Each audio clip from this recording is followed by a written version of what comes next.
प्यारे बच्चों, आज मैं आपको रघुवीर सहाय की कविता कैमरे में बंद अपाहिज का अर्थ बता रही हूँ। कविता का अर्थ जानने से पहले आइए रघुवीर सहाय जी के जीवन पर प्रकाश डालते हैं। रघुवीर सहाय का जन्म 9 दिसंबर सन 1929 में लखनऊ, उत्तर प्रदेश में हुआ था। इनकी प्रमुख रचनाएं हैं अज्ञेय द्वारा संपादित दूसरा सप्तक, में आरंभिक कविताएं, महत्वपूर्ण काव्य संकलन सीढ़ियों पर धूप में, आत्महत्या के विरुद्ध, हंसो हंसो जल्दी हंसो। पत्रकारिता के क्षेत्र की प्रमुख उपलब्धियां हैं ऑल इंडिया रेडियो के हिंदी समाचार विभाग से संबद्ध रहे, फिर हैदराबाद से निकलने वाली पत्रिका कल्पना और उसके बाद दैनिक नवभारत टाइम्स और दिनमान से जुड़े रहे। साहित्य अकादमी पुरस्कार के रूप में इन्हें प्रमुख सम्मान से सम्मानित किया गया। 30 दिसंबर सन 1990 में दिल्ली में इनकी मृत्यु हो गई।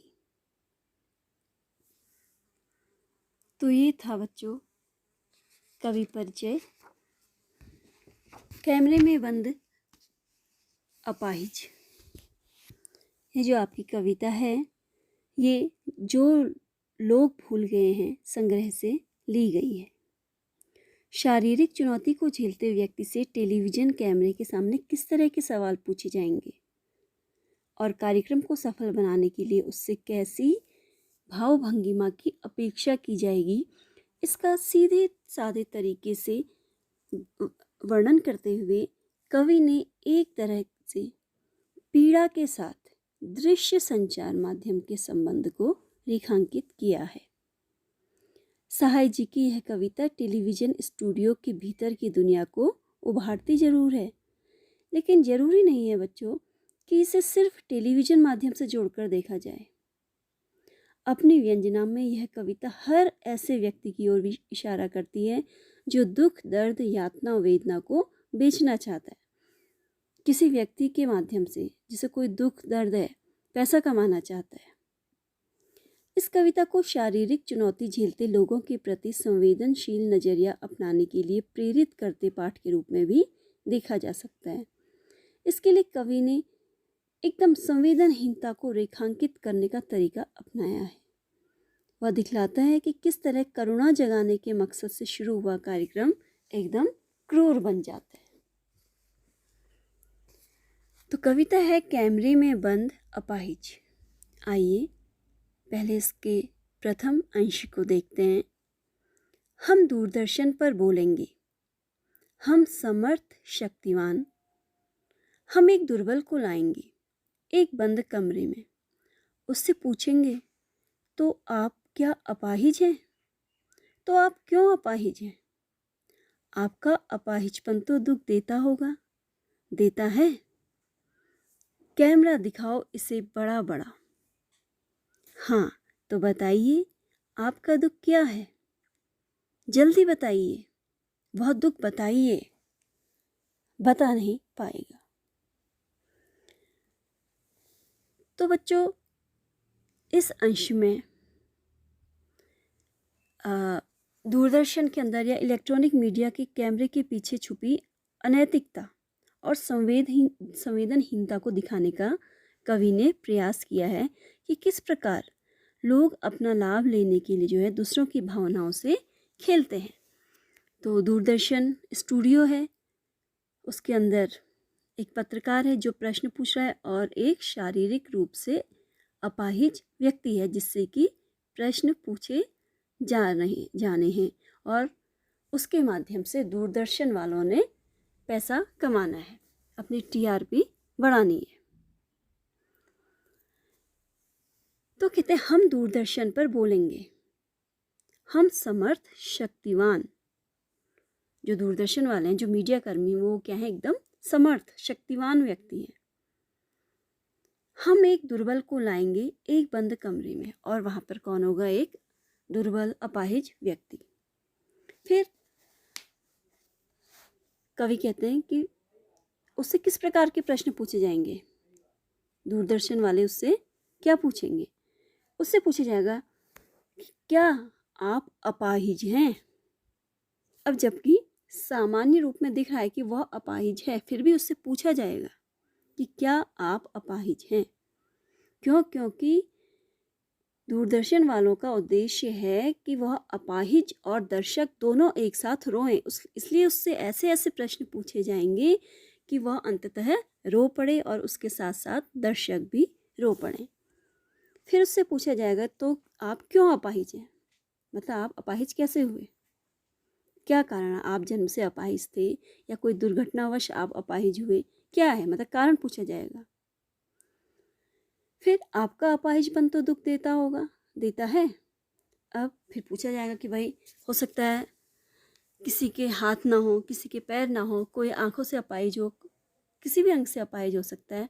और जाहिर सी बात है भाई किसी भी व्यक्ति को इस प्रकार की कमी से दुख होता ही होगा, लेकिन यहाँ पर पूछा जाएगा। फिर कैमरामैन को आदेश दिया जाता है कि इसे कैमरा दिखाओ, इसे बड़ा बड़ा, ताकि कैमरा जितने आगे आएगा, जो आप जब मोबाइल में भी फ़ोटो खींचते होगे तो जूम करके जब जूम करते होगे तो काफ़ी बड़ा और काफ़ी नज़दीक दिखता होगा। तो इसी प्रकार जितने नज़दीक कैमरा दिखाएंगे तो उसकी आँखों का दृश्य, उसके होठों का की आँखों में क्या भाव है, होठों में क्या भाव है, ये उसे दर्शकों को नज़दीक से दिखेंगे। हाँ तो बताइए आपका दुख क्या है, जल्दी बताइए। परंतु वह अपना दुख बता नहीं पाएगा क्योंकि वह बहुत दुखी है। फिर आगे कवि कहते हैं, सोचिए, बताइए आपको अपाहिज होकर कैसा लगता है। कैसा यानी कैसा लगता है? हम खुद इशारे से बताएंगे कि क्या ऐसा। सोचिए, बताइए, थोड़ा कोशिश करिए, यह अवसर खो देंगे। आप जानते हैं कि कार्यक्रम को रोचक बनाने के वास्ते हम पूछ पूछ कर उसको रुला देंगे। इंतजार करते हैं आप भी उसके रो पड़ने का। करते हैं, यह प्रश्न पूछा नहीं जाएगा। तो फिर इसमें जो है यह दिखाया गया है कि किस प्रकार किसी की भावनाओं को, किसी के अपाहिजपन को एक व्यापार का रूप दिया जा रहा है, पैसा कमाने का उद्देश्य। फिर उससे आगे पत्रकार कहते हैं, सोचिए, बताइए आपको अपाहिज होकर कैसा लगता है। कैसा मतलब क्या क्या कष्ट होते हैं, हम खुद इशारे से बताएंगे। फिर वह खुद बताएंगे चाहे चल के कि क्या आपको चलने में दिक्कत होती है, या आपको देखने में दिक्कत होती है, या आपको लिखने में, काम करने में होती है। सोचिए, बताइए, थोड़ा कोशिश करिए। उससे कहा था कि कोशिश करो, बताओ, कुछ तो बताओ अपने विषय में।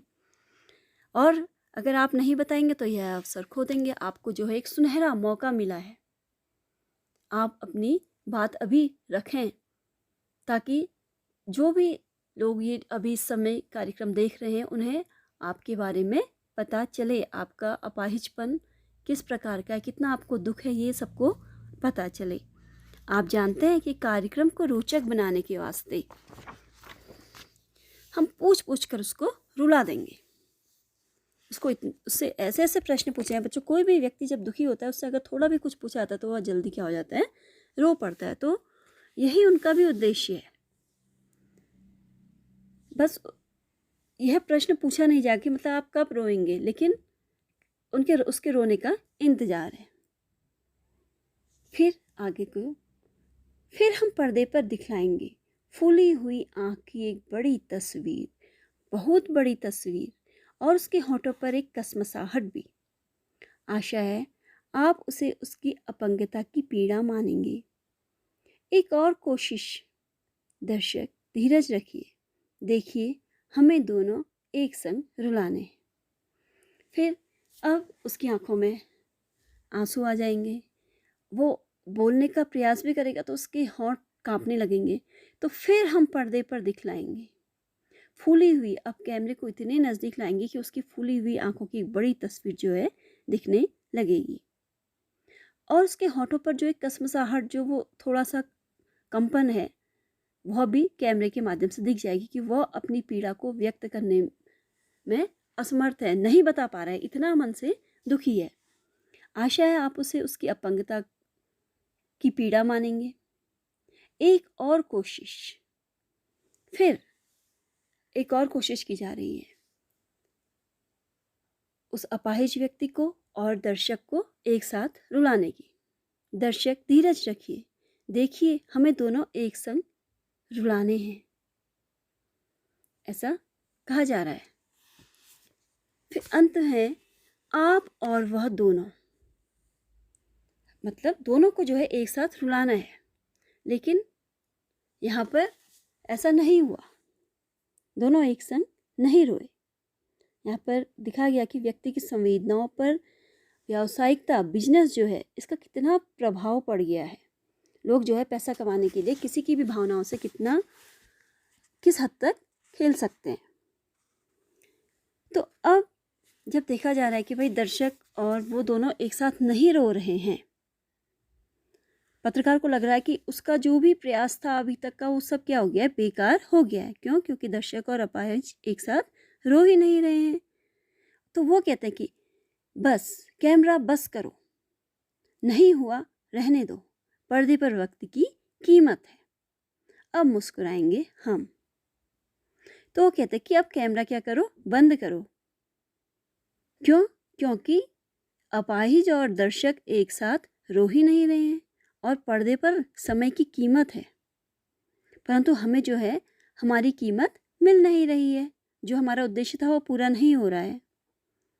और इससे हमारी टीआरपी यानी कि टेलीविजन रेटिंग पॉइंट, जब दर्शक कोई कार्यक्रम देखते हैं तो उससे उनकी किसी भी कार्यक्रम की जो है रेटिंग तय होती है। तो वो कह रहे हैं कि इससे ऐसे तो बढ़ेगी नहीं, तो हमें क्या फ़ायदा है। हम तो ऐसे कार्यक्रम दिखाएंगे जिससे हमें क्या होगा, पैसा मिलेगा।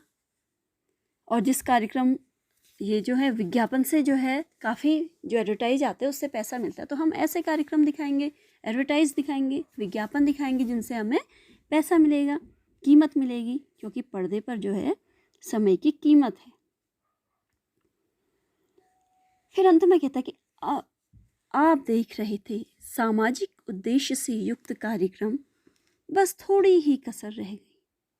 बच्चों, जब कोई भी कार्यक्रम समाप्त होता है तो उसके बाद बताया जाता है सारांश रूप में कि अभी तक आप जो है ये कार्यक्रम देख रहे थे। तो यहाँ पर भी जो है, जो प्रश्न पूछ रहा है, जो मीडिया कर्मी है, वह कहता है कि इंटरव्यू समाप्त हो जाता है और वो जो है प्रसन्न होते हैं, क्योंकि जो है उनका कार्यक्रम तो पूरा हो ही गया है। और दर्शकों को जो है धन्यवाद देते हुए कहते हैं कि अभी आप देख रहे थे सामाजिक उद्देश्य से युक्त कार्यक्रम। उनका कहने का अर्थ ये था कि जो हमने अभी कार्यक्रम दिखाया, एक अपाहिज को हम आपके सामने लाए, हमने एक बहुत बड़ा सामाजिकता का कार्य किया, उसकी पीड़ा को आप तक पहुंचाया। तो इसलिए वो जो है दर्शकों को धन्यवाद दे रहे हैं। बस कहते हैं थोड़ी कसर रह गई, एक ही कमी रह गई, थोड़ी सी कमी रह गई कि हम जो हमारा उद्देश्य था कि दर्शक और अपाहिज को एक साथ रुलाना है, तो हम ऐसा नहीं कर पाए। इसका हमें क्या है, बहुत खेद है, परंतु आपने ये कार्यक्रम देखा, इस हेतु आपका बहुत बहुत धन्यवाद। तो कुल मिलाकर यहाँ पर दूरदर्शन वालों का उद्देश्य यही था कि किसी भी तरीके से हमारी टीआरपी बढ़े, चाहे उससे किसी की भावनाओं को कितना ही दुख पहुंचे। धन्यवाद।